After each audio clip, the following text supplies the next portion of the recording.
How to see who viewed your YouTube videos. I am going to show you how you can easily see who viewed your YouTube videos. You can use unique viewers data to get a clearer picture of your audience size, or the estimated number of viewers who came to watch your videos over a given period.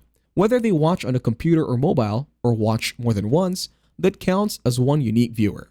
The data measures the total reach of a video by accounting for cases, when a viewer may watch content on different devices, or when multiple viewers share the same device. The system includes data from devices and includes both signed in and signed out traffic to estimate the number of viewers. For data quality, the total number of unique viewers is available for periods of up to 90 days. You can compare different 90-day timeframes to see changes over time. YouTube Studio app for Android. Open the YouTube Studio app. From the bottom menu, tap Analytics. Tap the Audience tab to view your unique viewers. For computer, sign in to YouTube Studio. In the left menu, select Analytics.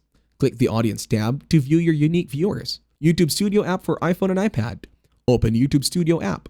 From the bottom menu, tap Analytics. Tap the Audience tab to view your unique viewers.